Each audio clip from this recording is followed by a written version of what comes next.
All right, here we go. It's week 9. What's up, everyone? Kevin Allen here with Statsational and BigMarley and the week 9 DFS Army WolfPack VIP podcast. Let's do this.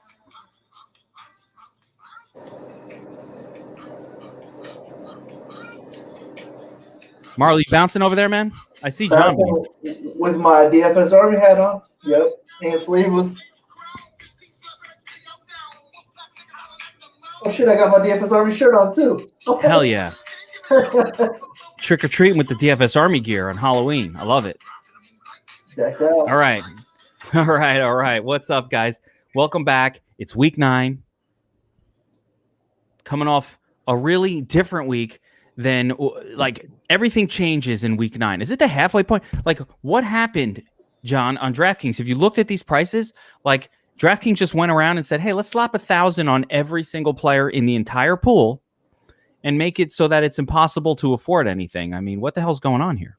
Yeah, I know there's some, there's some high prices out there. DraftKings always a little sharper on the pricing, or they have been historically than FanDuel has been.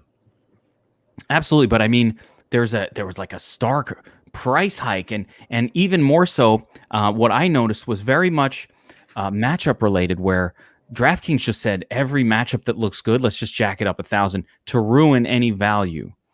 And one of the things, as I was looking at it, I was thinking of you, John. And I was thinking of sports gambling. And actually, Marley too, man. Same deal. Marley is like a big-time MMA, sports bettor, picker. And so this applies to both of you guys. Looking, and I just want to get into salaries a little bit before we get into the actual meat and potatoes of the slate and all of these players.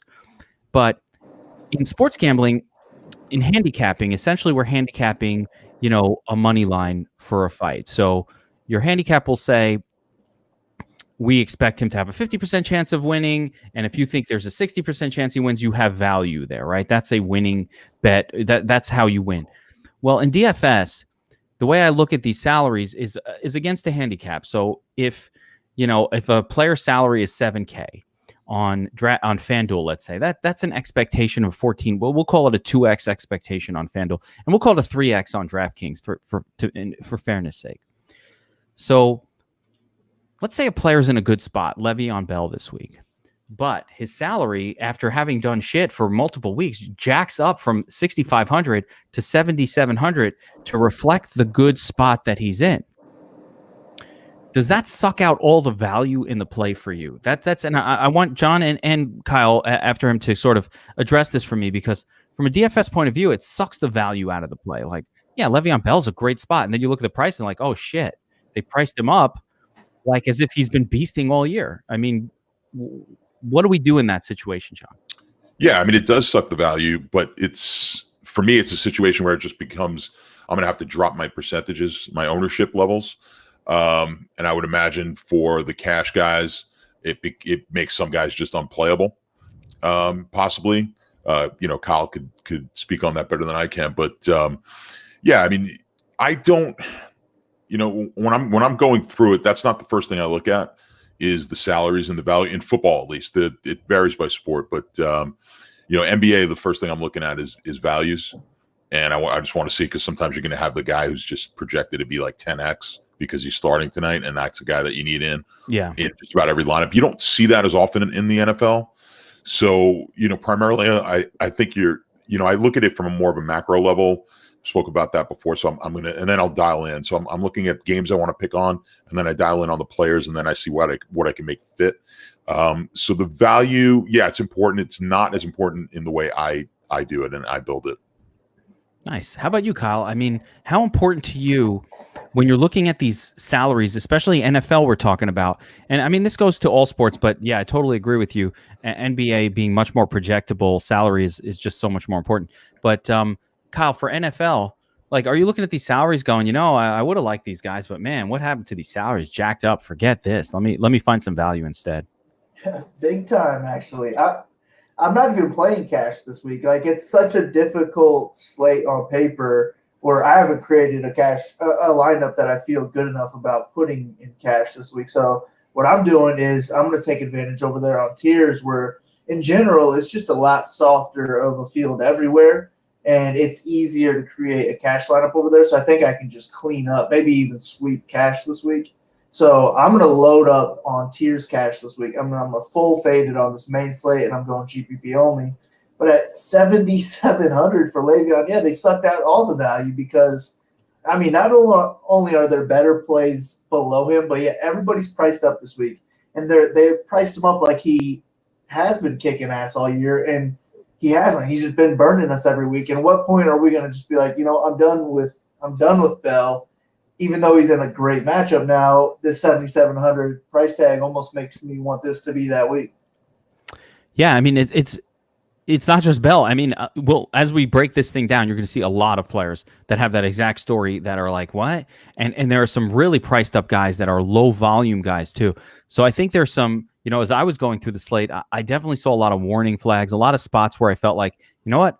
I feel pretty good about fading this guy. And like, I'll take my medicine if that's wrong. But, I'll point out some of those where we don't have to go all in on some spots, because some of these players who are jacked up, like the most expensive wide receivers a lot of time, specifically in this slate, they ain't that good. Like they're low volume guys that are very, very, very high bust potential. As a matter of fact, the wide receiver who we have as the highest owned projected ownership right now is Tyler Lockett. And I mean, anytime you're going to be 25% ownership or 21% on a 6 to 8 targets a game wide receiver, that's the most expensive guy on the entire wide receiver core, one of the most.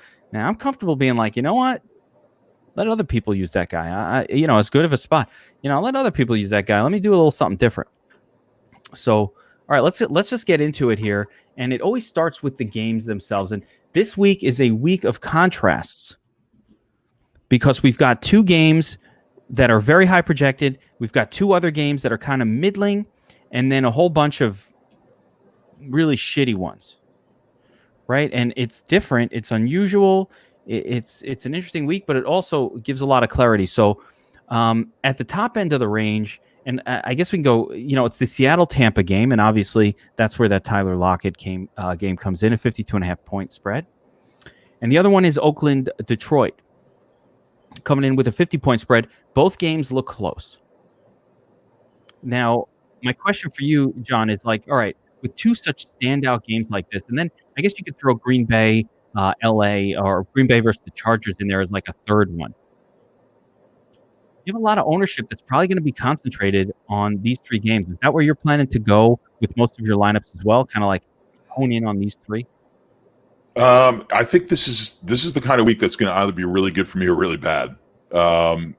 It's sort of on paper plays into my strategy in that I'm going to be looking, I'm going to be mixing it up quite a bit on this slate. So, when I have my spreadsheet that I put in the lines and I put in the totals, and then it tells me which games potentially you're going to want to stack multiple players in, like multiple wide receivers, a quarterback with a running back and wide receivers, and so forth. And the ones that you just want to stack, maybe a quarterback with 1 wide receiver, and then of course the ones that aren't stackable at all. There's hardly any games this week that fit those numbers, because generally you want like a less than a touchdown game with a high total, and you want the favorite in general. And really the only ones that triggered multiple were the Seattle game and the Green Bay game. Not the what about the Lions game?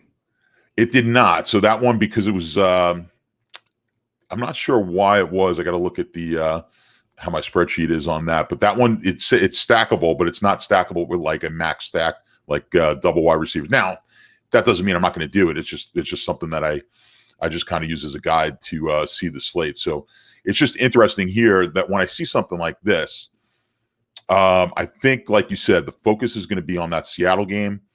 And it's certainly going to be on Oakland, Detroit.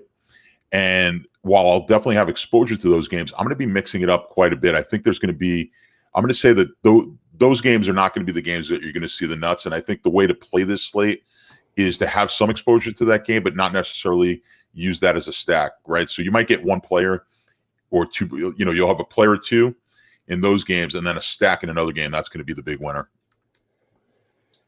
Wow.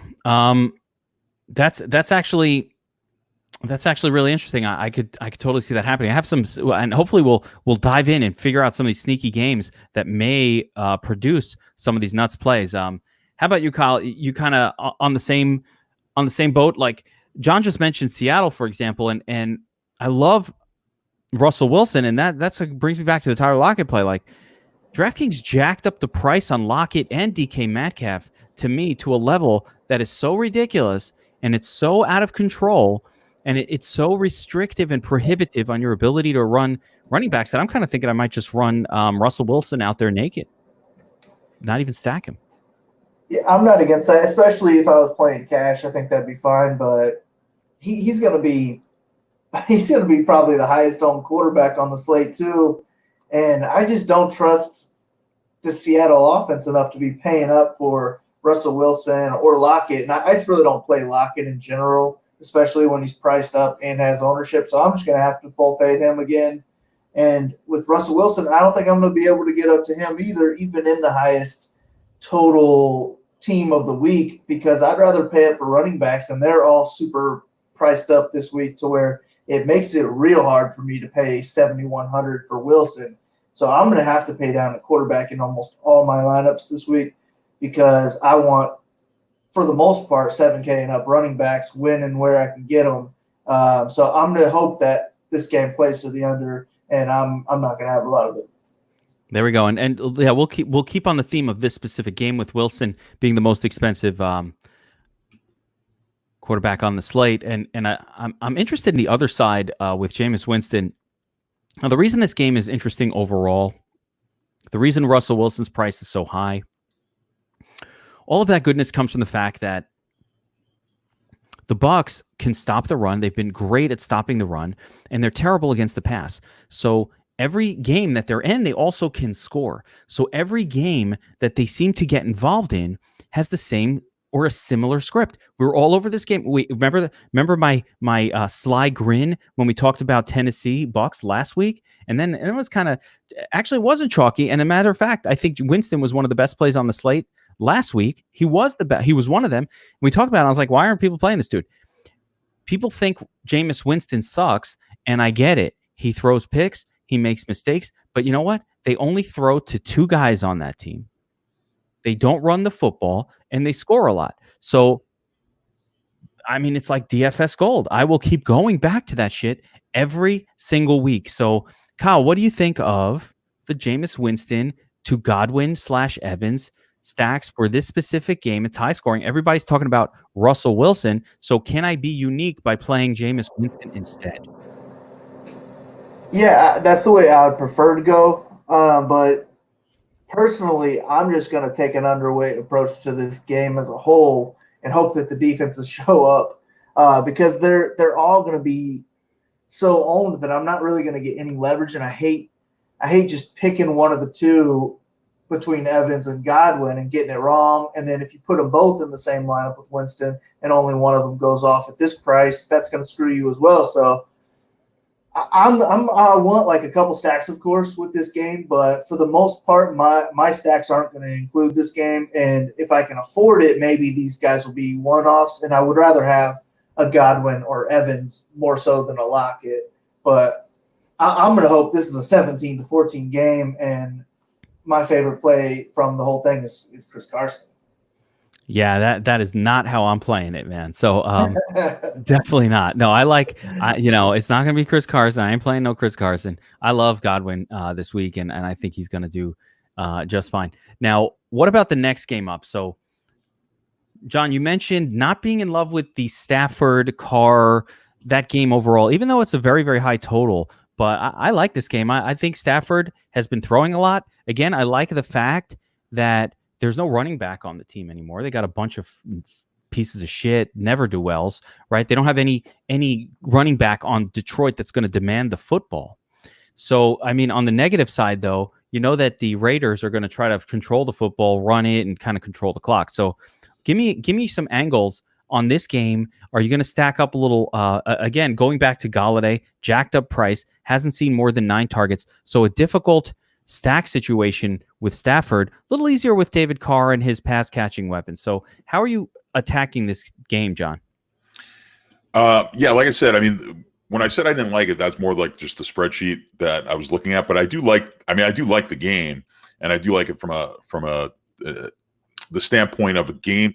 When you look at it from game theory, I think this game is just as likely to go off as the Tampa game, and you're going to get a little bit better. You'll have a little bit better leverage on some of the players in this game, especially I think maybe the car side of it. So I think if you want to take a shot and you want to have exposure to this game, maybe you do the car stack. The problem, or maybe it's not that big of a problem, but he's only got really one receiver right now that he likes, and that's the tight end. So, and there's nothing wrong with using a car Waller stack here. I mean, I like Stafford as well, but I think you're going to want to, as Kyle was saying before, when we start getting into the running backs, you're going to see that you're really going to want to pay up this week for running backs. So I think what you're doing here when you're looking for stacks is, can I find some cheap stacks? Can I find some cheap quarterbacks with a cheap wide receiver that I could put together so that I can really slam the expensive running backs? I think that's the strategy that you want to take this week. That's 100%. And it's funny, we start talking about the quarterback position and stacks and wide receivers, but really the entire week always revolves around, all right, who are the running backs that we're going to want to get involved with? And yeah, whenever you have, Dalvin Cook in such a smash spot and Christian McCaffrey on the slate and in smash spot, you're like, fuck, I want to play these guys. But actually, when we get to running back, there are a lot of running backs in great spots, even some middling salary ones that I think we're going to be excited to play. And maybe, possibly, but maybe not, a super punt that will allow us to afford a lot of things, but we don't know. Not sure yet. Yeah, and it's, when it comes to this game, listen, there's a little bit of recency bias I'm feeling towards Derek Carr. He's just coming off a 23-point game against a tough Houston, well, not that tough, but a decent Houston defense on the road. So I'm like, hey, maybe Derek Carr doesn't suck. But then you look through his logs and you're like, oh no, he's a 15-point, machine at quarterback. He's not a guy who's been delivering 20 plus fantasy points, and he's close enough in salary to some better potential options like a Jameis Winston, not any other ones, but I guess Jameis Winston that kind of opened that up. So Kyle, outside of this game, what any other quarterbacks you're looking on this slate that aren't involved with these high projected games? So yeah, well, this is the way I usually have the slate known by the back of my hand at this point, but I've been so focused on MMA this week, so I haven't really had time to build many lineups. But some of the pre-builds I've been working with, I've messed around with Rivers lineups. I've messed around with some Trubisky lineups. Josh Allen. No. And I think that's really about it, other than what we mentioned, of course. But yeah, I do like this Detroit-Oakland game the most. I mean, it's just so much easier to stack up than it is that Tampa Bay game. So I'm going to spend a lot of my stacks around Carr and Stafford, I think, and then my next tier, I think, would be Trubisky, Rivers as my next top quarterbacks, because, like I said, I want to get up to these higher priced running backs, and it's really all going to depend on like this Pittsburgh news. Like if I can squeeze in a Samuels, it'll change everything up. But if Connor's going to play, we don't have that cheat code. It's really brutal. John, I'm kind of thinking like one of your sneaky low owned. Are we talking like Sam Darnold? Give me some. You don't even save that much for that guy. Like give me some spaces where I can save some money. If you want to save some money at quarterback, I mean, I'm thinking actually Ryan Fitzpatrick, as crazy as that may sound, at 48. I know, man, but this is the way it's going to be this week. I'm telling you right now, we're going to find something crazy that's going to pop this week. It's just the way that I think with the pricing, especially on DraftKings, that's what you're going to see. And, it's either going to be a Fitzpatrick. I don't know if I can trust, I don't know if I can go as far down as Allen. I don't think I like that. Potentially Matt Moore at 4,800 Kansas City. I mean, still fairly high total. Yeah. Minnesota. I know it's Minnesota, but it's Minnesota on the road. I mean, I can make a case for it. I'm still up in the air. I mean, this is I think you're really going to have to dig this week. Like I said, there's the ones that we talked about, those two that kind of stand out, and then the LA Green Bay game is another one. I definitely like Rivers, no doubt. So I mean, if I'm giving you some of the real cheap ones, I think Rivers is the most obvious in that price range, and I might be overthinking it. He might not be as owned as I think, and you might be able to get away with Rivers here, who I like more than those other guys. If you're looking to just find someone who's a little undervalued, I think it's possible Rivers is that guy. I don't know. I don't know what you think as far as ownership's going to be there. If they load up on that on the Seattle game and the Detroit game, people might forget about Rivers here in this spot. I do think that Rivers is going to go low owned. The Green Bay defense has been really good against the pass. So it's showing red numbers when you look there. But, the flip side of it is that game is highly projected. And the nice thing about the Chargers is even when they're running the football a lot, they tend to throw to the running backs for those touchdowns. So Rivers has been a good scorer all season. If I had to choose between him and Trubisky, I'm all about Rivers. He's got a decent floor compared to some of these other guys. And again, he has his bad games. He's Philip Rivers, but he's got multiple 20-plus point performances this season. He's at home, and 5K actually. I hadn't considered Rivers before this really, but the more you're talking about him, and I'm seeing how cheap he is on DraftKings compared to some of these other guys, and I was just looking, in my mind I was thinking about Carr as a cash play, but I love the matchup. But man, Carr is such a fucking, he'll just burn you. I think I'd rather take the savings potentially and go down to Rivers here. So you open up my eyes a little bit to that one. Yeah, I'm liking Rivers here more and more because I do think he's going to be undervalued. He hasn't had the big game necessarily. I think the public is sort of down on Rivers now. So, he's getting a little older, but I think this is a pretty good spot. My numbers have him actually pretty good as far as yardage passing in this game. So I think it's a spot. I think that's the guy now that I look at it that, if I'm putting in, if I'm playing maybe a single entry or a 3-entry type of game, I'm definitely gonna be looking at Rivers, I think. Yeah, I like the sound of that. And like I said, it's that game that's at 48.5 total. It's really close to 50, but it goes under the radar compared to the other two 50-plus point games just because they cross that critical, 50-point psychological threshold that sucks our eyes to the game. Like, 50 points for Oakland. This one's only 48.5. It's a point and a half between two teams. It's basically it's the same shit. Well, I think that's a good point. I mean, I've been saying this in every sport, and I'll run I have some spreadsheets, and I'll run the probability that each team scores the highest points for that week. I haven't done it yet, but you're not talking about, you're not talking about big difference. It's not like the Seattle game, is 60% chance that they're going to be the highest total on the day when it's all said and done. It's just not, it's not that great. So we focus on these big high totals a lot of times, and you could look, that could also be a strategy that you take week in, week out, where you say, what, my strategy is just going to be, I'm going to look down, I'm going to take that third or fourth highest total, and I'm going to take the favorite in the third or fourth highest total every week, and then you could adjust it a little bit. Maybe you go to third, the fourth, but that could be your strategy. And then that's what you're going to do every week and say, what, when those top two games don't come in, I'm going to have a real good shot here. I mean, it's just something that you can do as opposed to always trying to get lucky with that top game and then hoping that you fill in with some of the lesser players on other games, or basically going against so many other people with those high projected right. So you're giving yourself a better shot, and there's more. It's like in baseball. When everyone just stacks the game in Colorado, or they try to, and it's not always going to be the highest scoring game, even though it looks on paper you're like, well, geez, they're going to score 40 runs. It's just the same thing here. You're like, man, how is Tampa and Seattle ever going to keep this game under 60?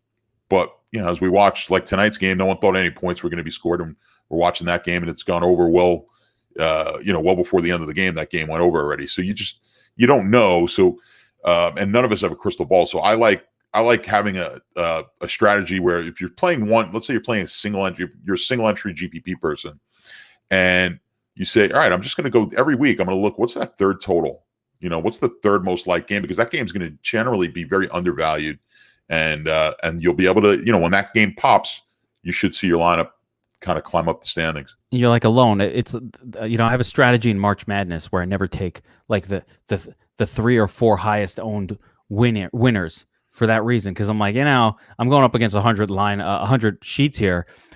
If 40 of them have the same winner, I gotta not just pick the winner, but also beat them with my picks. I'm like, that's unlikely. If you remember when Kentucky went, they were going for the undefeated season a few years ago, and I run a pool, NCAA pool. My mom, of all people, was picking insane. So there's like 63 games. She picked something like 50 something of them right, but she had Kentucky winning the whole thing, and I took Duke because for that reason. I said, well, everyone's going to take Kentucky. I'm going to take a shot here with Duke, and Duke winds up winning, and I win the pool, even though she picked more games right than me, because that's game theory.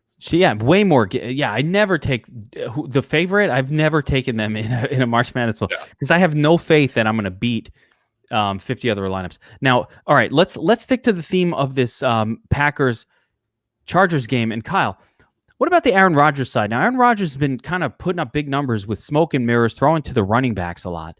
Can we pay all the way up for Aaron Rodgers in a situation where A, they've been leaning on the run a lot more? B, I'm not sure that Devontae Adams is going to be back, and the other wide receivers not that good. But at the flip side is he's been putting up numbers. Like he's been scoring really well. 46 points 2 weeks ago, 30 points the week before. But he's also got, very bad games this year of 13, 15, and 12. So should we go back to the Aaron Rodgers bandwagon here? He's coming off a 30-point game, and he's in a great spot with a high-scoring sort of projection here. I can't. No, not at that price. I would rather just go up to Wilson or just pay down for these others I like more. I like Winston a lot more than A-Rod this week. So that would be a route. I'd rather just go stack that game up with Winston instead. And it's so hard to stack Aaron Rodgers because you never know where he's going to throw it. I would rather use the running backs in that game. So I can't get to Aaron Rodgers this week. And if he goes off for another 30-plus point game, I'm just going to have to eat that. But even with 150 lineups, I'm not gonna have him in my pool, honestly, because I'd rather go on an overweight approach on Aaron Jones and just hope that he gets the majority of the work and Aaron Rodgers gets 2 or less touchdowns. Man, Aaron Jones' salary's jacked up too, but it'll be a tough play. John, any other quarterbacks that you're thinking about, sneaky ones under the radar that I missed here? No, I think that's the one. I think, like I said, we're gonna have. There's gonna be a good chance here. We're looking at a very, like a quarterback that's in the 3 to 5% owned. That's going to be in the, like the Millie Maker.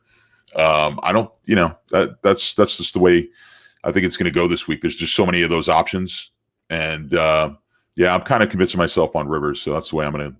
And I don't mind your call before on Fitzpatrick. I started thinking about more. No, Fitzpatrick. I mean, I'm definitely going to have shares of Fitzpatrick. I don't think it's a bad play at all. So just kind of scrolling through. And actually, the other one I don't think I mentioned was Carson Wentz. And I know we don't like to pick on Chicago's defense, but you're getting pretty good prices in that game, and it's going to be a totally unowned. There'll be unowned stacks. I mean, if you get a Wentz Jeffrey,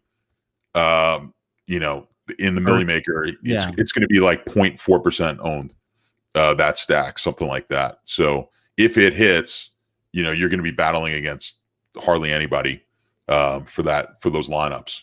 So I don't know. You probably don't like you don't like picking on Chicago. I don't particularly like it either, but it's another one you can look at. I don't love picking on Chicago, and but hey, I don't love picking on San Francisco. And right now as we're speaking, the Cardinals are putting up a pretty good score against the 49ers. So you never know what's going to happen in one of these games. You never know. That's the fun with the GPPs. The cash games, you kind of, there's certain guys you kind of have to play, and then you can get, do a little bit more thinking. With the GPPs, you got to be creative and say, anything can happen. And for the most part, and you start whittling it down, it's just more creative. You have to think about the game itself, the game of DFS, the game theory, essentially, of this whole thing. Like we talked about, I love the March Madness example because it's so understandable. I use it a lot. I use it a lot because it's so clearly understandable. Like, if I'm choosing the best team, I'm at 100, 40 of the other brackets are going to have this team too. So picking this right, which is like a 20% chance of getting it right. Now that it's 20%, and then out of that 20%, I got a 1 in 40. I don't like those odds. The easiest way to think about it in terms of DFS, right? So let's say we were in the Millie Maker, and you knew for a fact that 99% of the lineups were going to be, Wilson or Winston, or let's say they were all going to have the 4 quarterbacks from those top 2 games, the Detroit game and the Seattle game. You knew for a fact. What would you do? Like, how would you play it if you knew 99% of them would be in there? But no doubt go to another game. They could be in the best spot in the world. You would go to another game. You have to go to another game. So you have to look at it from these extreme levels, right? So you say, and now it's not going to, obviously that's not what's going to happen, but it's the same theory. If they come down, if we drop it to 50% or 40% or 30%. So then it gets to a point where, okay, when do they become, when does it become optimal for you to go above? That's the hard part of this game, is figuring that out. But I always try to think of things from the extreme, because it's real obvious when you look at the extremes and you say, man, if I'm the only one sitting on an island with someone other than those guys, I have a real shot to win if my stat goes off. Absolutely. And when you look at it that way, it's very clear. All right, let's move on to the running back position, and possibly some very high ownership plays in some great spots that you could have to have some balls to get off. Starting at the top. So, I mean, Christian McCaffrey, Kyle, is there any way at this point that you don't want to have 30 or 40 or 50% exposure to McCaffrey whenever he's on the slate? Like, I guess the way would be when they price him up in the 10Ks, but I still want to try and get there. So they're not stopping me yet, but they're making it harder and harder. And if he goes off again this week, he's going to be 10.5 next week, up to 11K, and then that's going to be where it's going to be too hard to get on. But right now, man, at 10K, when everyone's priced up, I still want to try and get there, and that's why I'm paying down at quarterback a lot, is because I want the C-Max, I want the Dalvin Cooks, I want one of them in a lot of my lineups. If I can afford both, I'm cool to do that too, but it's going to be hard. But I will be trying, and C-Mac is matchup proof at this point. He's the best player, skill player for fantasy wise in the league, and he's going to have to be my new Julio. I just got to go 30% C-Mac every week, maybe take my Julio down a little bit, and C-Mac's that new guy. Can't have Julio and C-Mac at 30%. It's got to be one or the other. John, are you scared off by this matchup at all? I mean, you're going over, under. What are we doing? Yeah, I'm not too worried about the matchup. Now, I don't think it's a great matchup for rushing, but the problem, or maybe it's not a problem when you look at C-Mac, is it's matchup proof, because they throw him the ball a ton. I mean, he is their offense.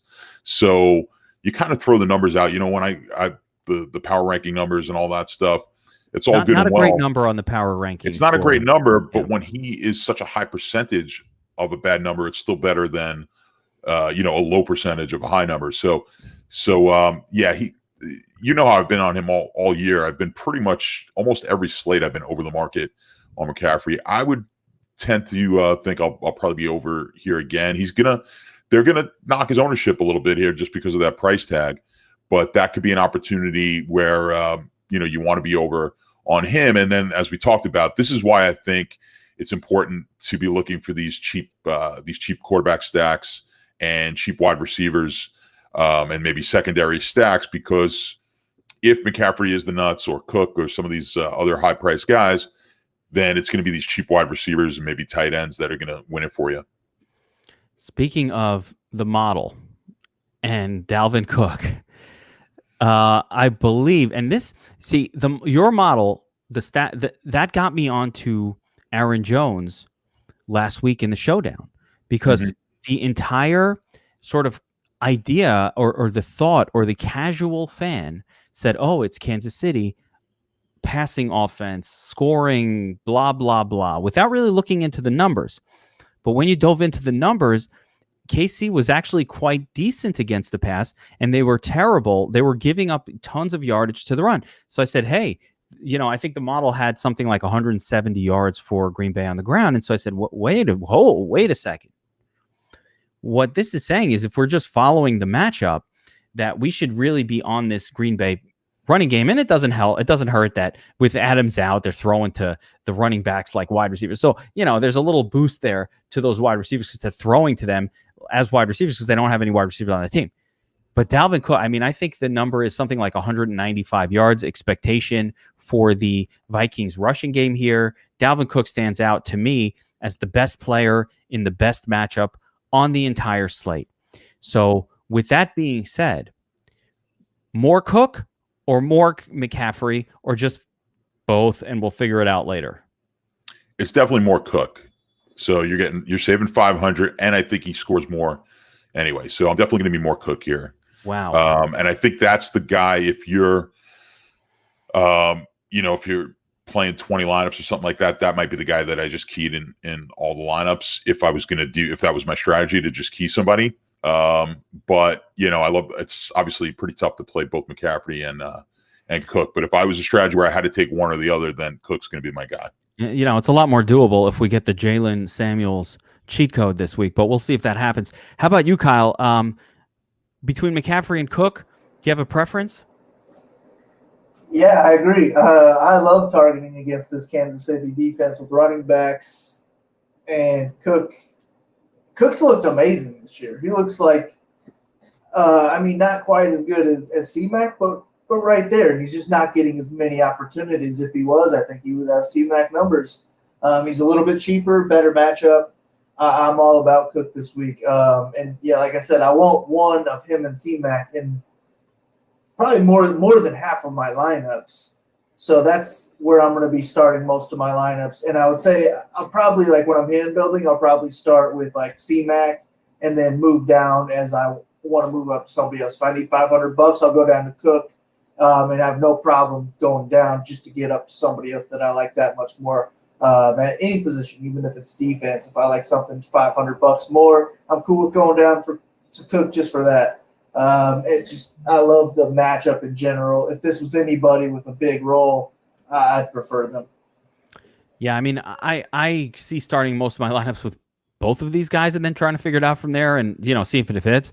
But Cook isn't just such a great spot. So love both of them. We all do. We all agree. But I like this conviction with Cook being just, similar volume, but just in a better overall matchup that could potentially end a closer potential game in a higher scoring environment. There's a lot of things going for Cook here that aren't necessarily going for McCaffrey, but McCaffrey doesn't need anything going for him because he's matchup proof and he's a fucking beast. And he is the better fantasy scorer than Dalvin Cook on a head-to-head basis. So that kind of levels out between matchup and expectations.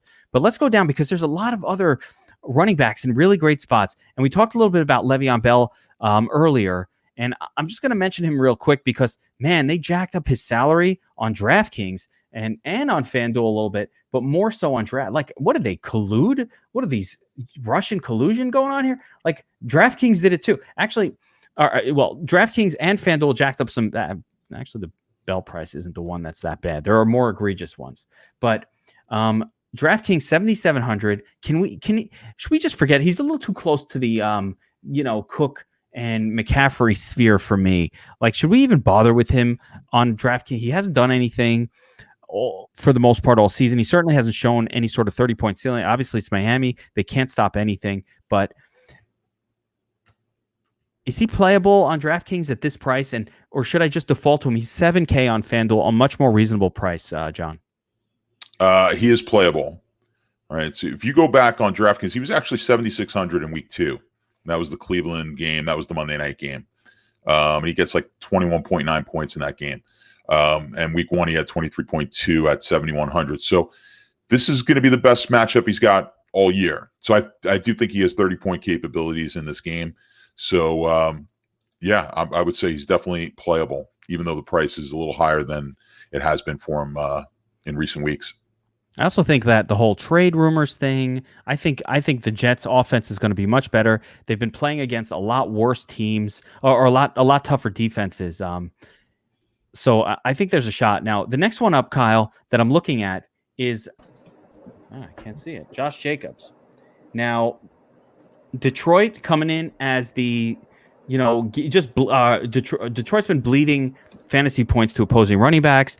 The DFS Army rating system has Jacobs, I think, with a perfect 100 score. Actually, I got to check that out, but I believe he's a perfect 100 score. And, his price is also kind of jacked up a little bit here, but he's coming off a pretty nice game. He doesn't see the volume weekly that some of these other guys do, but they are trying to feed him. He doesn't get a lot of work in the passing game. So what do you think of Jacobs? And is he a reasonable, and between him and, for example, Aaron Jones, who's similar in price, is there a reasonable thought to go down to Jacobs, save that 500, or should we be just defaulting to Aaron Jones because he's Aaron Jones and he's been doing great things lately? Yeah, I like Jacobs. I like them both, though. I'm going to be putting them both into lineups. And actually, I have 3 lineups built, just like 3 rough draft lineups. I always do 3 early ones throughout the week, and I'll work on those. And those are my 3 maxes. Jacobs is in all 3 of them right now. And that's assuming that we don't get the cheat code. So yeah, I'm pretty high on Jacobs this week, and it's more so because I'm high on that game, and you don't trust receivers from Oakland, so it's going to be Waller, Jacobs, and maybe some Tyrell Williams. So that's why I'm high on Jacobs. Give me the run it back option with my Stafford lineups. I like that a good amount, and I just think it's a good spot for him at home favorites. Should get a lot of work here. He's not priced up a ton like these others. So, yeah, I like Jacobs a lot, but I think Aaron Jones has a higher ceiling. And now, John, how about you in this middling salary range? And I'm going to throw another name in here, Derrick Henry, but in this middling salary range between Jones, Jacobs, and I'm going to throw Derrick Henry in that mix too, although he's a bit cheaper than the other two. Do you like this range? Very much at all? Is this an area to get a little bit of savings, or is the approach this week to say, you know what, let me try to get the 2 studs in there and then kind of find a third? Because I think you're going to have to make a choice this week. It's going to be either like McCaffrey / Cooke, one of those 2, and then a mid salary or 2 mid salary guys. So you could do like a Cooke, Jacobs, Jones, or you could do like a Cooke, Jacobs, Henry, or something like that. So give me an idea of both what your thoughts are on this trio here and any other names that I'm missing in this mid salary range that maybe I'm not honing in on right now. Like, I don't think Carson is a play for me, or Nick Chubb, or really John Connor. So that's where I'm in this range for me. And am I missing something here? And how do you want to approach it? Do you want to go double stud cheap, or stud mid, kind of mid, or stud mid low kind of approach? Yeah, kind of looking at it on a Thursday, more than likely, I definitely want to have one of those big guys in, and most likely that's going to be Cooke. So if I'm making, for high stakes type of lineups and GPPs, I'm going to have a preference to Cooke, and then I do like these middle guys. I really do like Jacobs quite a bit in this game. So that would be my favorite play in that price range. Looking around, I don't love the Derrick Henry down there at 5,700. We've got Eckler in that game. Eckler could be an interesting play at 6,000. It's possible play that you put him in with Williams, Eckler.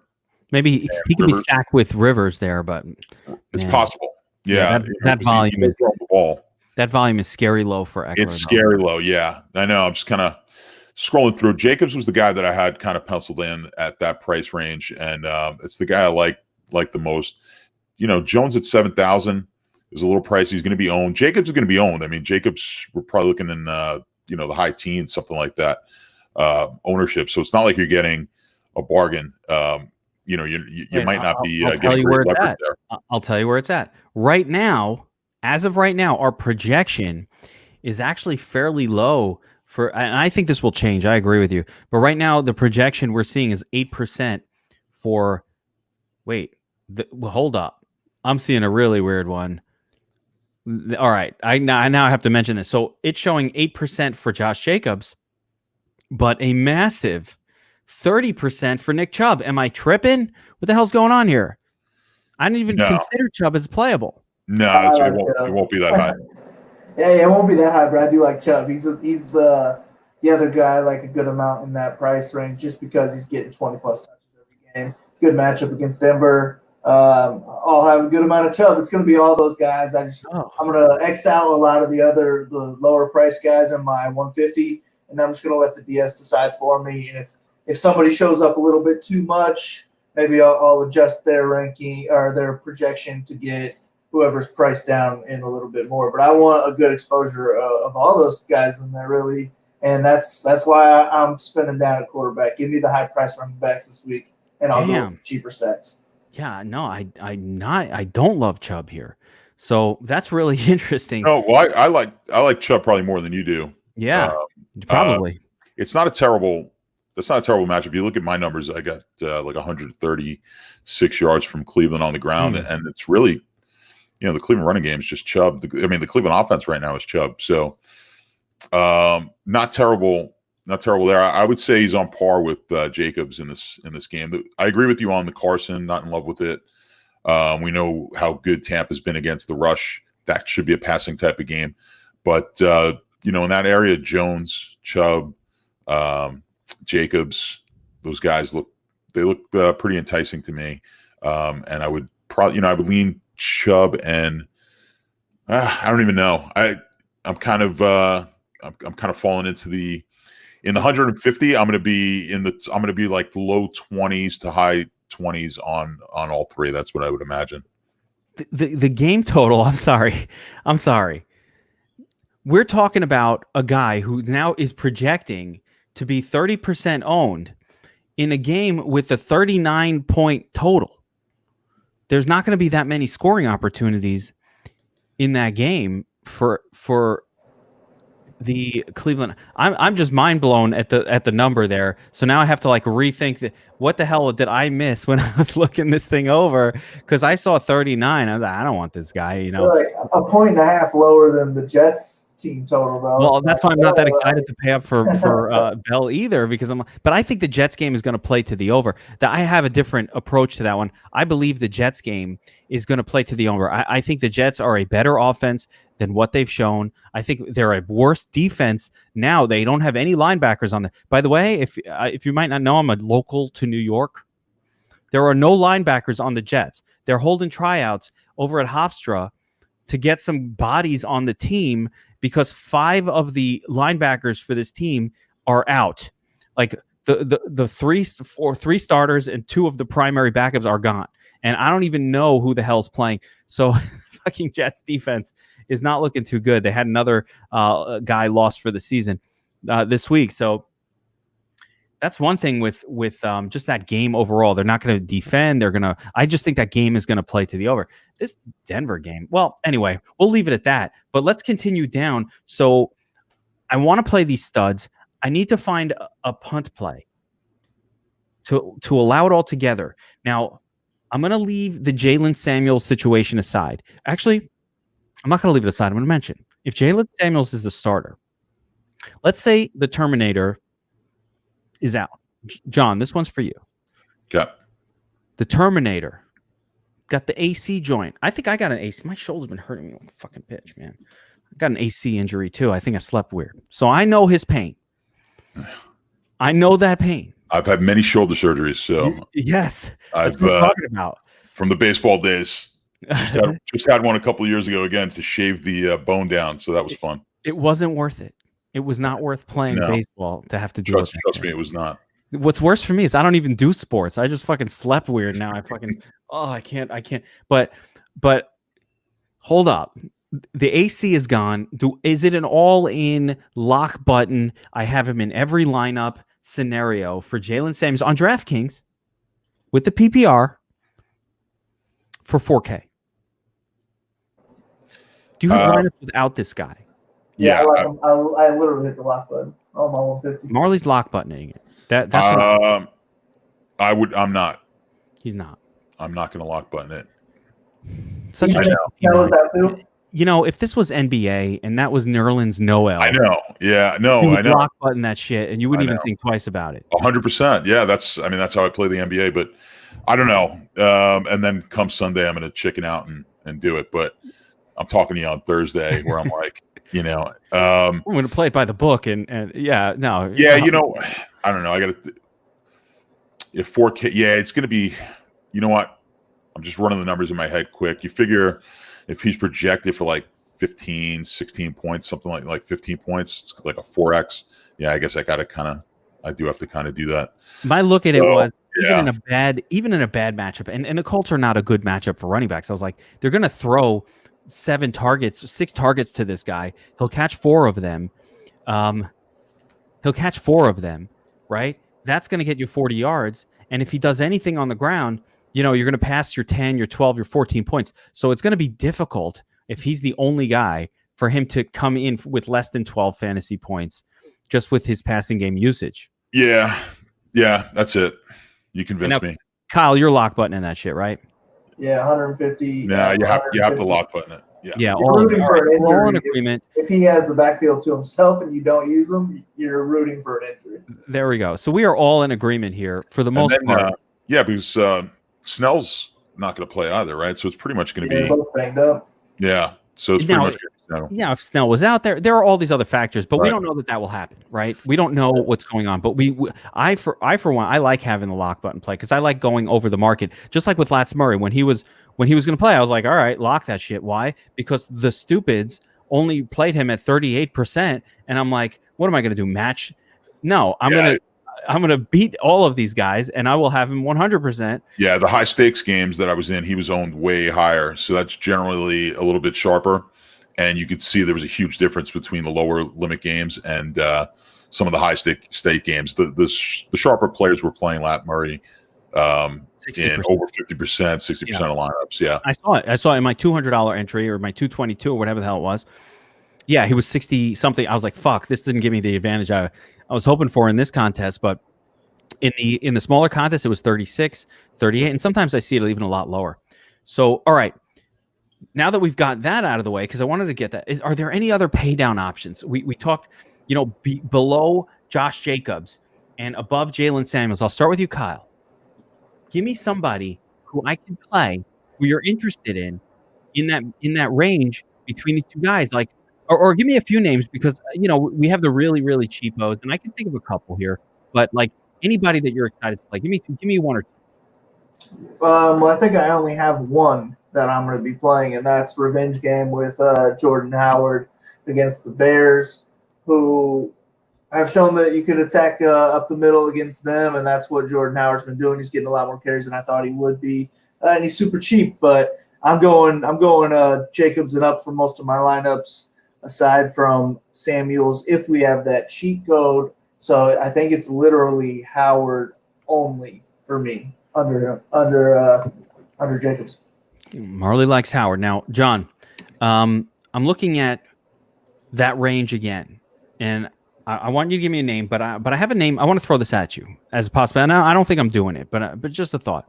When the matchup is so good for the running back is what is going on in Kansas City against Minnesota, is it viable to play Alexander Matheson, or do we also need, for that to even have a shot at working, do we also need Minnesota to be a massive favorite? Because really, when is Matheson coming in? But if the team is up massive, yeah, I don't think that's a viable plan on a full slate of games. I think on a possibly in a showdown situation, you could take a shot with that. Yeah, I don't think that's something that you're going to want to look at on the full slate, the main slate. Yeah, I agree with that. So give me some names here in this range between Jalen Samuel and Jacobs that you might be interested in playing on this slate to afford us some salary. Yeah, I agree with the Jordan Howard play. I do like that. And I think you could look in the same game at David Montgomery as a possible play here. Another 100 over Howard, so he's 5,200. It's not a game we're expecting a ton of points, but if we're kind of picking, a little cheaper, going a little cheaper. Melvin Gordon, another option, I think, at 5,000 in this game, because I do think that's a game that we do expect a lot more points. And if Gordon vultures some touchdowns there on the goal line, if he's the one who gets the touchdowns, 2 touchdowns for Gordon at 5,000 could definitely be that could be a good spot right there. So I do like Melvin Gordon a bit. Even Royce Freeman at 4,900 is not terrible. Yeah, I mean, I agree. I like the Gordon call, man, because you would think I like both of these calls. I like Montgomery a little bit because number one, this Philadelphia defense just has been more reputationally good than it has been like really spectacular against the run so far this season. We've seen a couple teams really break through with the running game against them. And Melvin Gordon is just about touches. You can attack Green Bay via the run. So that's a really good pick because at 5K, if he just has one good game, his price is going to jump back to 6,700 so fast your fucking head is going to spin. So it's just about will they, and he's coming off some bad matchups, some tough situations. Last week they didn't run almost at all. It was against Chicago, and it was the two of them, and Tennessee again, a tough environment to run, and Pittsburgh and Denver. His games back have just not been great matchups, and this is a better matchup than any of them have really been. Green Bay, bottom half of the league against the run. So if they give him a little bit of volume, and at this price, if he's getting the goal line work, especially, he could really crush value at this price. So I like that Gordon call quite a bit. I'm trying to think who else I would throw into the mix here. I Montgomery Gordon. I'm going to throw Mark Walton onto the mix, and the reason I'm going to name him is because he's all that's left on Miami. First of all, number two, I think Miami is going to play to the over in this game because the Jets defense is absolutely terrible. And the aforementioned issue of the Jets literally having no linebackers on the roster. They're taking, defensive linemen, they're throwing them back there like, hey, just play middle linebacker, bro, because we ain't got nobody. They're bringing the practice squatters in. So, those are the guys who are usually busy stopping the run. And Mark Walton, for all of his terribleness, for all of his horrible team that he's on and all of that, he got 6 targets last week. And I loves me some running back targets, man. I fucking love running back targets. I like running back targets like the way that it's like, people want to go out and have a great meal. I just want running back targets. Like the steak, no, I want fucking running back. Hot chicks, no. Running back. Like people stare at hot chick, boobs. I'm like, no, give me running back targets, man. That's what I fucking live for. I get excited by them. Throw to them. I hate running backs to the death. That's what Derrick Henry. Throw to him. If they threw to him, he would be like, Kate Bell. It would be a hot chick. But now they don't throw to him, so he's like, all right. Sometimes. That's what's been annoying about Montgomery, and then finally he was able to break through last week. Just a ton of talent, and it's like you see this with a bunch of teams that they don't throw the ball. Like Fournette at one point wasn't getting a lot of throws. It's like just throw the ball to these guys. Like these are your best talents. Get them the ball and let them kind of do their thing out in with some space sometimes instead of having to fight through through all those big bodies in the line. Like get them out in some space. They you watch the Bears game. The only time they throw the ball is to Cohen. They don't throw it to this guy. Montgomery's got a ton of talent. He could catch the ball. They got to run plays. So a lot of these guys can catch. And that you're absolutely right with Fournette. The same thing. It was like years of they don't throw to him. Why? The guy caught passes in college. It's not like he has bad hands. They just said, well, he's our, we want roles. And I hope that the NFL gets past that bullshit with all the roles because it doesn't make sense. You bring in the plotter and the defense can hone in on that. It's a stupid thing. You should be whatever. That's a discussion for another time. So that's it for the running back position. Let's go to the hardest and most difficult, because I think running back is pretty straightforward. Like you could just lock in, a couple of these guys. I don't need to have a big running back pool. The only reason I need to is if Jalen Samuel is playing, I don't know. My running back decision is going to be so easy this week. This is going to be a really easy way forward. But wide receiver is a little more difficult. So let's start at the top. Let's go through the studs, some of the middlings, some of the duds, and see if we can find some value that has a high enough floor, at least to go in our cash lineups and give us a shot at winning some tournaments. So I already, at the beginning of I want to talk about Kenny Galladay. We talked about some of these guys. Galladay is a great stack with Stafford situation, but the guy hasn't passed 9 targets in a very long time. Like he gets 8 or 9 targets almost every game. Is that enough to justify massive ownership and a massive price jump from last week where Kenny Galladay, he came off a great game. I get it. But he's also had a couple of 3-point games mixed in with all these 15s and 20s. So he's been great. Not going to take it away. When he gets his 8 targets, he usually does really well. But can we pay the most expensive salary on the slate and feel comfortable with the highest owned probably, or one of the higher owned wide receivers on the slate if he's only going to get 7 to 9 targets? Oh, what do you say, man? It's hard to even though that's the game I'm targeting more so. I'm kind of looking more towards Marvin Jones and Amendola this week for my Lions guys because they're so much cheaper. And like we've talked about, like if we don't have the Jalen Samuels cheat code, I'm like Jacobs and up at running back, so I can't afford these Galladays and Lockett's for most of my lineups. So they're just not going to make many in general. I do want to make a point to have a little bit of Galladay because I'd have a good amount of Carr and Stafford lineups. But no, I'm not going to go up here too much in the 7K range at all for wide receivers. And honestly, I think my favorite should be the lowest owned, which would be Tyreek Hill, just for his huge play upside. And I like Cook so much that he's just a perfect running back option for a little mini stack kind of thing. Yeah, my guys up top. So if we're just going to kind of talk about the whole top position, I already said also before with Lockett, if you want to talk about Galladay and his 9 targets or 8, I mean, Lockett is like a 5 to 7 target guy. He hasn't shown me any evidence outside. It's very unlikely for him. He had a 14 target game, which was an anomaly earlier this season. But I mean, most of the time he's sitting here at between 5 to 7 targets. He would have to have a pretty special day, John, to be worth, the second or third highest salary on the slate. No? There's no doubt. I think we touched on it when we talked about the quarterbacks. I think you want to be underweight here in this game. Certainly underweight on Lockett. And I think you've got a better shot at going a couple $100 cheaper with Godwin. I think just Godwin's upside is a lot higher. We spoke about it with Godwin and Evans. Sometimes it kind of depends. One game it's Godwin, one game it's Edmonds. But if you hit on the right one here in a GPP, I kind of think one of them has a good shot at going off. But, they'll both be highly owned. But I would agree with you. I would focus more on those Tampa guys than Lockett. And if I was going to target Seattle, I would be looking a little lower down in price, maybe with a Metcalf or something like that. But I would stay away from Lockett in single entry, things like that. Of course, in mass entry, you're just going to want to be underweight.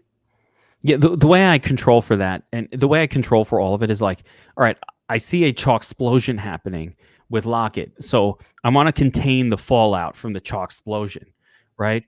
So the way I'm doing that is I'm automatically limiting him exclusively to game and team stacks built around that specific game, so that when this happens and this 23% projected guy doesn't do enough to justify his salary, and by justifying his salary, he could put up 17 points, but if Diggs won above or Hill or Godwin put up 28 points, then it's a disaster because everybody else who paid up for their wide receiver did better than you. So chalk explosion doesn't have to be he puts up a 4. It's, he only got 14 points and you paid so much. I had to give up stud running backs to get there, and all he got me was 14 points, and now I'm fucked.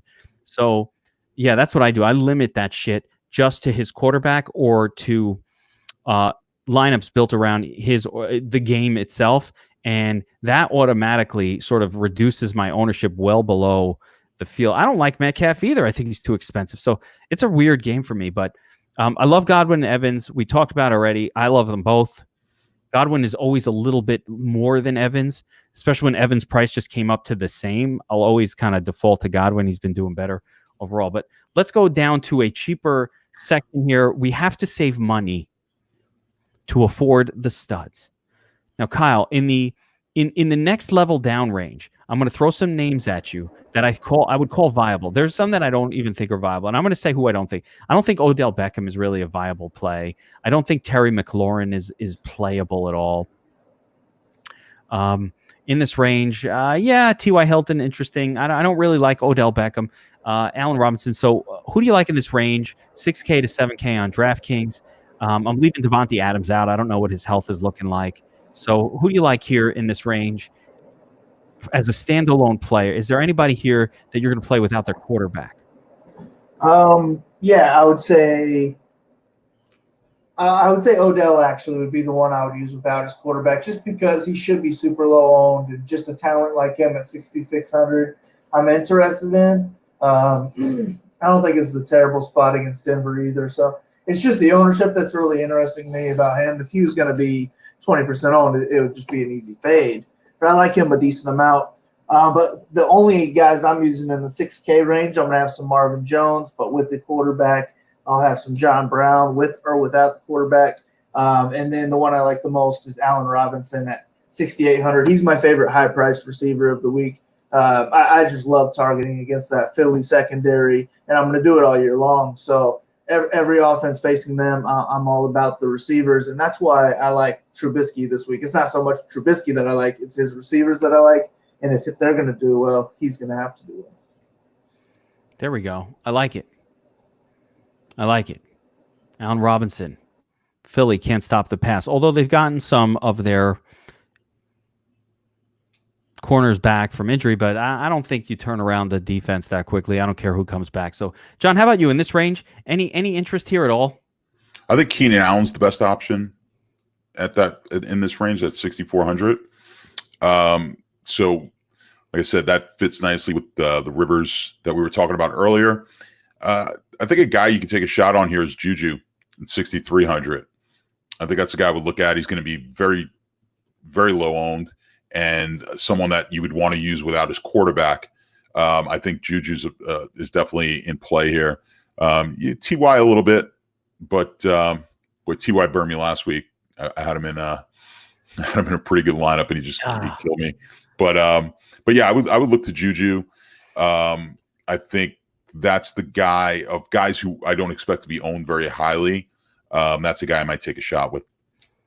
Yeah, and I like that. And I think a lot of times what you're going to see this week is, why am I playing these guys? It's for me, if just I don't have quite enough left in that lineup to get up to Godwin, Evans, and that little group. So it's like, all right, my second choice, okay, and I like all of these. I don't love Odell, Kyle, but he's definitely going to be low owned. But man, that game is. Yeah, I don't have much of, but he's going to make my player pool, and I want to make sure that I have him, even if the DS doesn't give me any. Then I want you gotta put a 5 on the min. Something, yeah. Yeah, you're gonna have to force a little min exposure there. But one guy I'm staying away from is Terry McLaurin. No, thank you. No. I just can't play him this year. I missed out on his good days, so now I just don't want to hop on. You don't have to be. Well, I mean. Yeah, he needs a matchup. He needs Case Keenum. It's looking more and more. I think Haskins is playing, right? So yeah, it's going to be a disaster. That's not anything you want to go. Buffalo defense is going to be like 30% owned. Yeah, Buffalo defense all the way. And yeah, with Keenan Allen, I was kind of surprised when I saw his salary come down 6,400. Then I saw what he's been doing the last few weeks. He's been kind of injured, kind of like half-assing it. Hunter Henry's emergence has kind of reduced his usage in the offense a little bit. But this is a prime bounce-back spot in what is a very, very good matchup. Juju coming off a big game. He hasn't had a ton of volume with Mace Rudolph, but the Colts really do a good job of stopping the run, and so it makes sense that the Steelers will be throwing a little bit more and getting Juju a little bit more involved. So I like that play as well. All right, moving down the list. We don't like Courtland Sutton. Denver's got a backup quarterback. By the way, if Denver puts the backup quarterback in, I think Cleveland defense and Chubb as a stack. I don't love Chubb straight up. It's just a horrible total. But if I played Cleveland defense, I might be open to that secondary correlated stack in a lineup. Like that. But when we get into this 5K range, here you see a bunch of names on DraftKings that we're used to seeing in the 4K range. So it feels a little weird. So, I mean, looking at some of these names, DK Metcalf, 5,700. It's come up a little bit. Last week he was 5K. That was 5,700. That scare you off at all? John, you don't get scared off by anything. You're like, I don't give a fuck. I don't get scared, man. But I'm paying for that shit. I don't give a fuck. I do like I like Metcalf here if just in the because you do want to have a little exposure to the game, obviously with the high total, and I would like him better than I like Lockett. But last week he had like 2 targets that were both touchdowns, So he doesn't get a lot of targets, but he gets a ton of targets in the red zone. If he had a day where he got like 10 targets, he could be an explosion. This could be the week. Because I think a lot of people are, I don't know. I expect him to be maybe 10% owned, something like that in the GPPs, and could be viable. But I mean, again, if I'm making a small amount of lineups, I'm not even going to be touching that game. So he wouldn't be my guy. In the 150 lineups, yeah, I'm going to probably have, somewhere under 10%, high single digits. There's not a ton of options. The guy I like, though, is down at like 5,000. I spoke about it before. It was like Jeffrey. And it might be a little crazy. But at 5,000, I mean, we got to take some shots here. And, Kyle was talking about going Trubisky, which is crazy. And then I'm thinking the other side. I'm thinking the other craziness and going against the Chicago defense with like Wentz, Jeffrey. Oh, Jeffrey Howard, revenge game. Oh my God. Let's so get much it. revenge. So much revenge happening here.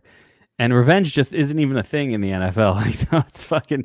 But what about the pair from the Jets?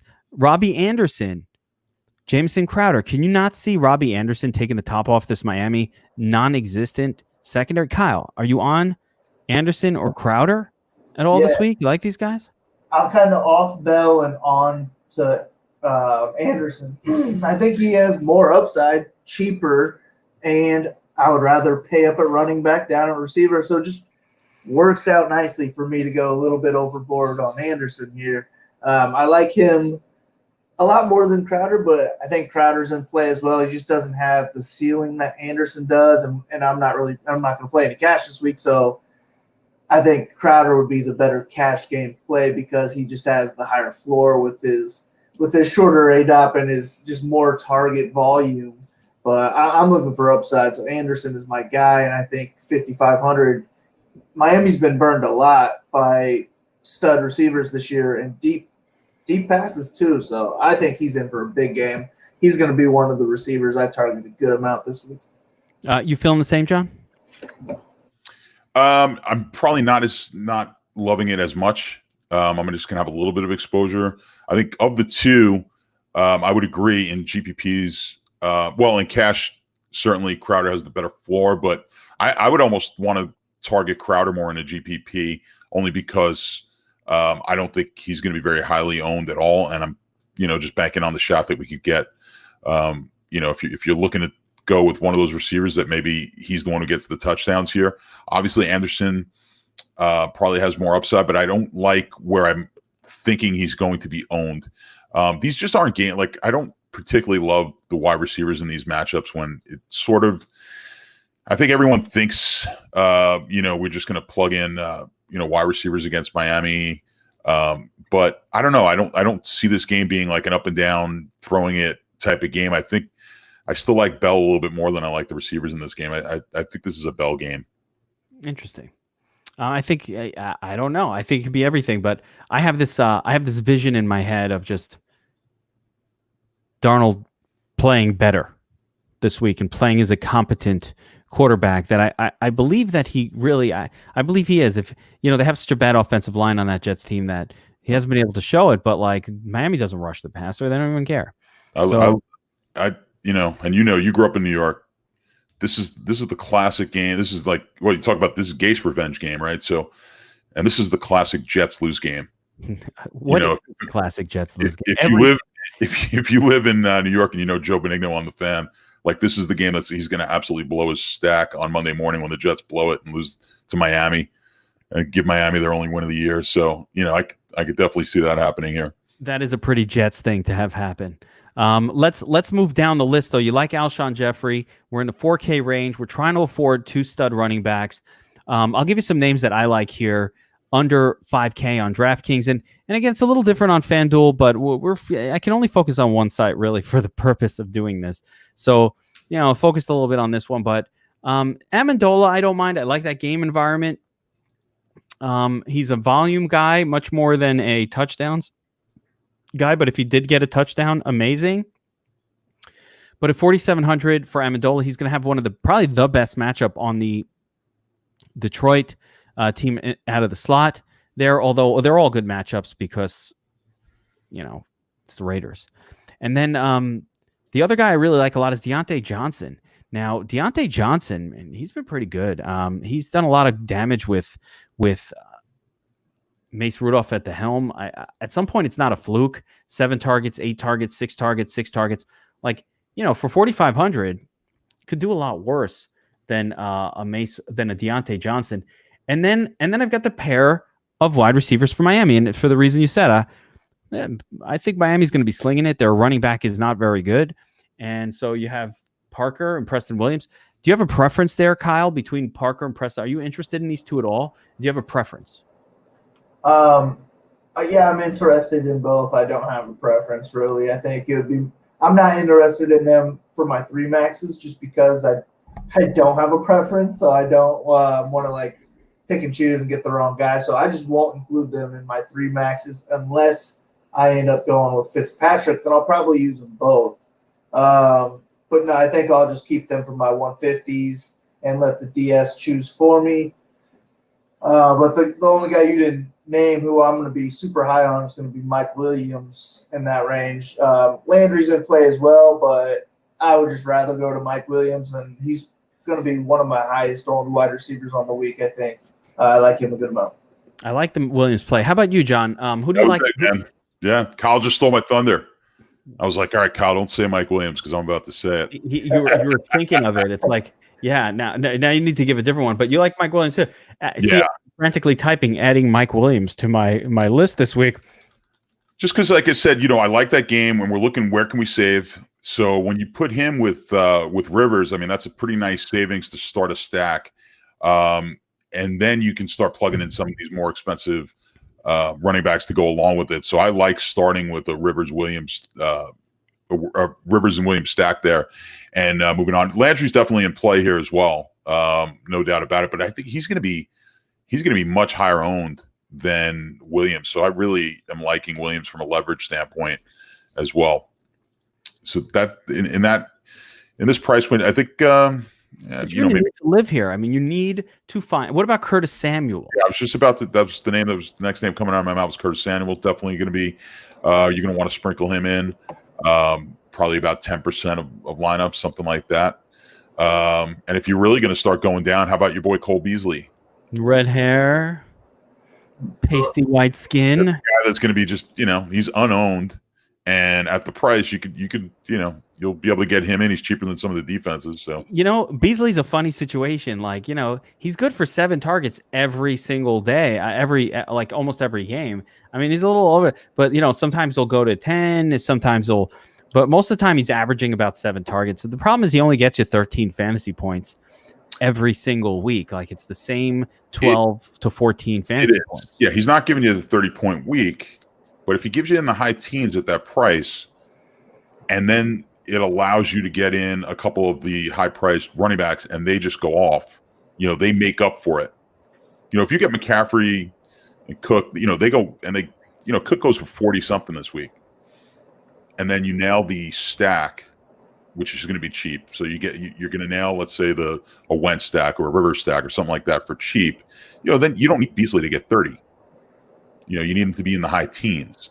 You need him to be, though, and as you know, to win the tournament, if I pay 4,100, I need him to be about the best scoring guy in that range, or one of the better scoring guys in that range. And I do like a little more upside than what Beasley's delivered, but I think this is a great matchup for him. And Buffalo it's just such a low scoring game. The whole thing, these under 40-point totals, it's really tough to squeeze a great fantasy performance out of them. And when you do, it's because all of the fantasy points came from that one guy. And so it's really asking a lot to squeeze that out of those games. Any other cheapies that we're interested in? I heard the name Anthony Miller mentioned as a potential play. I don't know where I heard it, to be quite honest, but I heard it. That was Kyle, and I would confer with that. Anthony Miller is real interesting in this game, I think. And at that price, we got to start digging a little, and this is where you got to be good. And you're going to have to nail these guys sub 5K, even maybe sub 4K, and that's one of them. I think with a lot of potential is Anthony Miller, Jerron Brown. He's a super GPP only situation. Like, I mean, most of these guys are going to be GPP type of guys. Maybe a Humphreys down here. Humphreys as well. James Washington, I like. Aguilar, I like. I hate Aguilar. We don't like Aguilar. I like Aguilar, but I do have to play him a little bit here this week. I just have to, got to have some exposure to him. And again, just kind of picking on that Seattle game. You do have guys at cheaper prices in that Seattle to get away from Lockett and Metcalf, and on the off chance that they're the ones who go off in that game. It is a high total game, and you could get guys that are super cheap. Yeah, I hear that. All right, let's move on to. I've got a couple for you, actually. Oh yeah, hit me up, Kyle. Let's go. Taylor Gabriel. I like both Anthony Miller and Gabriel. Anthony Miller, actually, last week I think he only had 42 snaps and Gabriel had 61. And I feel like Gabriel's going to be a little bit lower on here, so I like either one or both. With Trubisky, that's the cheapest stack you can make, I feel like. Not against that. I mean, it's not a ton of upside, but cheap stack, get you Cooke McCaffrey if you want to do that. And then a possible tournament winner at Stoneman, Zay Jones, maybe Oakland works him into the offense and into this shootout. I feel like that's a thing that they would do. And I haven't heard his name even mentioned this week. I just now, as I was looking through the list, I saw him, and I thought that was a little bit interesting. I've been waiting for Zay Jones' breakout game for like 2 years now. Yeah, I don't think I've ever played him. Maybe this is my first week. I mean, I'm not going to put him in my 3 maxes or anything like that, but I think I might put like a 3% minimum on my 150s. I played him a few times last year when Josh Allen was doing his thing, and it was always like Robert Foster or some other guy. It was never. I think Zay Jones did have a big game or two last year though, with Allen on the Bills. But yeah, interesting. Good calls. Good sleepers. I like it. Yeah, if you're mass entering, I think you're just going to have a lot of kind of mixes of those type of guys down there, and you might even have a few lineups with a couple of them. Maybe a couple of real cheap guys with McCaffrey and Cooke. You just need those cheap guys to do their thing, and right. In those situations, you need McCaffrey and Cooke to also explode. Like a 22-pointer from McCaffrey or Cooke, not gonna do it. No, they got to be 40 plus here. Yeah, you're gonna need those big games. So it's asking a lot for that to work. All right, let's jump over to tight end real quick, and it's a tougher week than it was last week. Again, usually for me, I like to save money at the tight end position. And DraftKings really, they haven't set it up that way. It had been that way all year. And now all of a sudden, this became a premium position. We're paying up for a lot of players. So this was one of the top. On my Geeks pick sheet right now, I barely have the tight ends filled out. I don't have a lot of notes there because I really was going to spend tonight diving deep and thinking about it and trying to figure out, all right, yeah, sure, I like Travis Kelce, but I mean, he's very expensive. Sure, I like Waller. I like him all the time. But you're paying up a shitload to get to him, even though I like him there. So, John, make some sense of the tight end position for me. You got a couple of pay-up options with Henry, Waller, and Kelce. Ertz has dropped in salary. He's got not a bad matchup. And then who are the punts? I like make some sense for me here. Well, you could punt with Dallas Goedert at 3,100. That's not a bad one in that game. You've got also, 3,800 Smith, Tennessee is another one that people are going to be on again. They'll be on him this week, but an opportunity to Smith now. Yeah, that salary came up a little bit, and now I feel weird and icky to try to roster him there. Yeah, but I think you've got some playable guys here at tight end that are a little cheaper. That if you want to go really way down and punt, you could do like Jack Doyle at 3,000 as a possible punt play. None of them feel good. None of them feel good. Yeah, but this is what you're going to have. You're going to be playing a lot of guys you don't feel good about if you're going. Because we talked about, because they jacked up these prices, you're going to have to mix in guys that you don't feel good about on these GPPs. Really, yeah, really. What about Kyle on the stud side of the tight end position? I mean, It's pretty much pay up for Waller scenario. Are you interested in Kelsey, Henry, and which of these three studs do you want to go to this week? And for me, I think it's just Waller. He stands out. Yeah, so I really don't have much of a preference at tight end this weekend. So I feel like I'm going to try and set my rules on the DS and just kind of let it decide for me. So I feel like what's going to make the most sense with what I put into the rules is I'm going to have some Kelsey, Cooke mini stacks. Waller will be heavily involved in my Oakland-Detroit games. Henry will be in most of my Rivers lineups. Ertz will be in my Trubisky lineups. And I can't believe you were going to have Trubisky lineups, plural. I got it. One. I got to attack Three. that secondary. And he's the one that last year he won multiple millies. Maybe this is the week he gets me. He has won people millies. I've heard that about him. I know those people. It's really I think Hawkinson, and that's probably in those kind of stacks. Oh yeah, I mean, and John already mentioned Goddard. That motherfucker. I think another one you got to think about is Brate. No, he might be out. Brate might be out, and Howard might be out, and we might be dealing with a third tight end for that team that no one's ever heard of. Well, in that case, yeah, who knows? Then, well, if that's the case, the third guy. I want to throw him in there. Tanner Hudson. On. We don't know the name. Hudson? There's a guy, Auclair, or Hudson. Know if I would want that. That would just raise my Winston, Evans, and Godwin exposure. But when Brate's playing, Winston loves him in the red zone. Yeah, I like him too. Yeah, so. Brate catches touchdowns, and actually he's coming off a six target game, so that was pretty good last week. He didn't do much with it, but that was more targets than he almost ever gets. But it's not clear that he's going to play. He came out of the game last week at some point, so we'll see what happens with that tight end situation. I think tight end is going to be. I think it's going to go one of two ways this week. It's either going to make or break you, or it's just not going to matter because all the cheapies are kind of going to do shit anyway. So you'll pay down, you get your 7 points, and everybody else will also because none of the cheapies really project spectacularly. Or, a Hawkinson will go off for 21 points, or a Dallas Goedert will get, to 15, and you will have needed to have that one tight end. So we'll see how it goes. I think that's the toughest position group.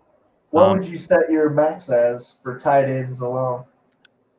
For me, I don't want more than for any of these guys because when you're paying up, you're taking a risk also. So probably 18% range. I don't know, John, what your thoughts are on that, but that's about where because I don't use that many tight ends. It's definitely a zero tight end in the flex for me. I'll zero out that option completely. I'm not using more than I have to.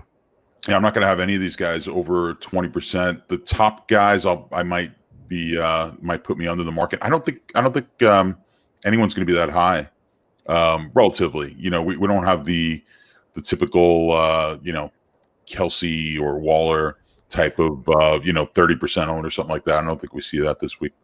Yeah, I think Waller will be the highest, unless again, I think Jalen Samuels affects ownership so much on the slate that it's hard to know without knowing if the cheat code is there. Because it changes the whole slate. Like these ownership projections today, without knowing about Jalen, for anybody who's watching this right now, like it's such a big deal, that one situation, that it's going to change ownerships across the board. You'll be able to pay up just that one cheat code play. So we don't know. We don't know as of right now, but I do think Waller is the most attractive. He's got the green number next to him. Like when you look at DraftKings, and I know it's a stupid measure, but when it says opponent ranked 27th and it's super green next to his name, the average player is looking at that. And even I have a hard, I see that it attracts my eye. Like, oh, green. Me like green. So the average player sees that and goes, ooh, that's really green. I like it. And, and treats it differently than somebody else who might be 21st who's not in green. It's like, ooh, he's green. He's 27. As if it's any fucking different. It's the same thing. But, they see the green. It's very attractive. Even a Chris Herndon, by the way. They jacked up the salary on Chris Herndon. The guy hasn't played yet. Fucking DraftKings. All right, let's move on to defense real quick. We'll finish it up here. Top end of the range. I mean, if you can afford Bills, you're going to play them. They're going up against Dwayne Haskins. He's an interception machine. We know Jameis Winston is a pick six machine as well. He's going to be at Seattle, even though Tampa will score. They could certainly give up scores to the opposing defense very generously. You've got Miami playing at the Jets, and certainly, again, I picked up the Jets on all my season-long leagues. How do you like that move, John? No one wanted the Jets. That's crazy. Yeah, well, I'm in some deep leagues. I couldn't get them. I actually picked up Miami in one of my leagues just because I had no options. I'm like, I'll take a shot on it. Otherwise, I was playing Detroit. I don't think I want to play Detroit. So they're going to play Miami over Detroit. No bid. I put a 0. Mm-hmm. Got him for 0 fob. But what about Cleveland here? Cleveland against the backup quarterback. That is your pay down option. But it's not enough savings. But yeah, I like Cleveland too. I don't know this fucking guy. He was on the practice squad a minute ago. Like, who is this guy? Brandon Allen. Kyle, what about you? Any low cost defense? I'm trying to get to. Is there a way to pay down on defense? I always want to pay down. Washington. Yeah, that's the one. Washington's the one. They're the cheapest every week. If they're going to give me under 2K, I'm gonna keep taking it. Under 2K, Washington against a turnover-prone Buffalo Bills team. That Bills team does not score a lot of points. They turn the ball over a lot. They're 22nd in giving up points to opposing defenses. It's not quite a green, but it's almost. Anything else, John, down here that we could pay down for and feel comfortable? Like, I'll go through it real quick. Chargers, no. Bucks at Seattle, no. Chiefs at home, not really. Raiders, no. Steelers, not excited about that one. I'm not excited, but I think you could play a little Pittsburgh. Pittsburgh has been pretty good. The nice thing about Pittsburgh is, they've been scoring defensively. So, okay. So if we got to pay up from 1,800, go to 2,400, Pittsburgh, put them on the list. And then we're going up to either Tennessee or the Dolphins.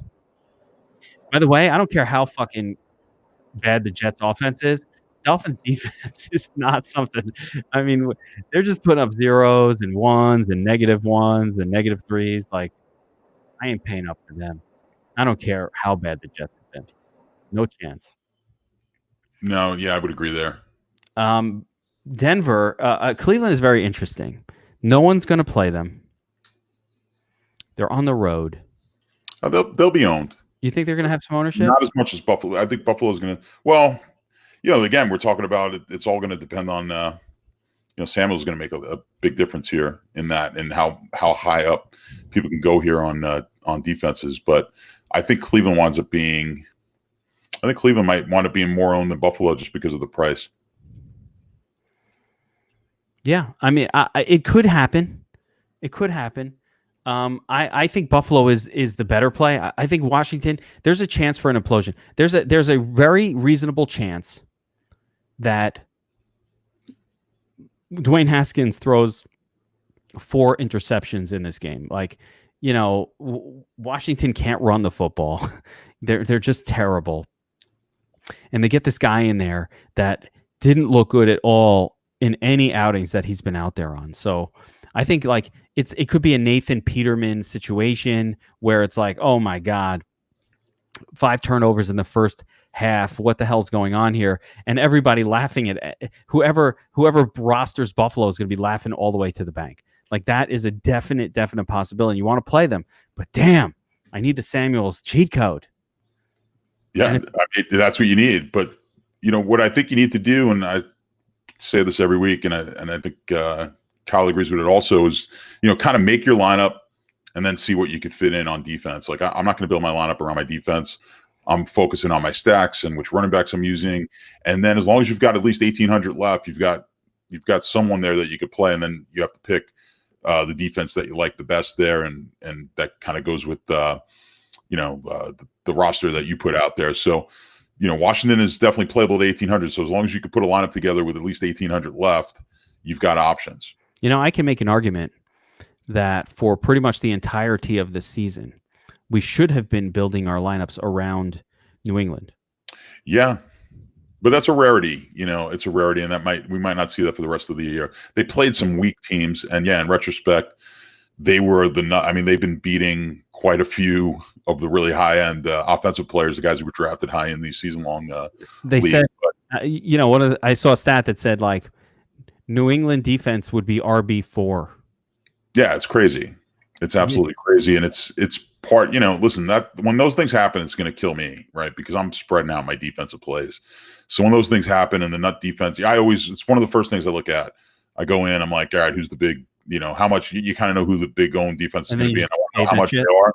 And then I'm like, all right, I got to fade all sorts of scores, no DST scores from that defense, and it's been the Patriots quite often. And I'm like, oh, there they go. It messes you up though, because you want to stick with the process. You don't want to chase. No, I don't. Yeah, I don't chase it. And that's kind of important. I mean, if it's going to bite, it's going to bite me. It's going to bite me, and that's just the way it's going to be. But on the whole, we've got enough data. We've been doing this for enough years. It's the hardest of all the positions. It's the hardest position to figure. So as long as you can make a reasonable argument, there's some defenses that you just totally don't want. But like Kyle said, I mean, the cheapest defense out there is 1,800, and Buffalo's not some high-powered offense. It's a perfectly fine punt option. And if none of the defenses really do anything much, they don't have to be the highest scoring defense at 1,800. They just need to be respectable, and they're certainly capable of doing that. I mean, we saw tonight, San Francisco defense looked like such a great play, and they were paid up, and they got the new jacked up salary level for all these defenses. They failed big time. So let's wrap it up there, guys. Another awesome WolfPack. We got the badasses together again. Love it. Week 9. John, thank you for being here. Kyle, thank you for being here. Let's go make some lineups. MMA on Saturday. We got NBA every fucking night. This is a glorious time of year for DFS. So I hope everybody's enjoying it. And I will be back with the Players Club VIP breakdown on Saturday, where I kind of get my final thoughts together and come up with a strategy for the slate. John, are you doing a Beat the Bookie? Yeah, I believe we're going to be doing the Beat the Bookie. I don't know if we're doing it. I don't think I'm going to be able to do it tomorrow, so we'll probably be doing some one on Saturday morning. If you guys haven't checked it out over on the DFS Army YouTube channel or over on the website, you can find that. So check that out if you're interested. Yeah, guys, you want to see that? You want to learn sports gambling and just pick John's brain about sports gambling things and EV and all important stuff. I don't know what the topic this week is, but they've all been really great. So, check that out. Kyle, MMA on Saturday. I will be joining you to play a little bit this time because it's too good of a card. So if you're watching this, Kyle's got a breakdown posted on dfsarmy.com. There's a podcast as well breaking down this week's slate. It's a really great slate to play for MMA because there are 3 or 4 fights that seem like very, very clear all-ins. And we really broke it down, I thought, really well on the podcast, breaking down which fights were a lock to be in the nuts lineup for certain fighters if they won, and which ones maybe seemed like a lock, but they weren't necessarily. John, you should check that out too if you're going to play this week. I'm going to check it out. Absolutely. And for the WolfPack, I am the Geek. I'll see you next time, guys. Good luck this weekend, everyone. Good luck. Deuces.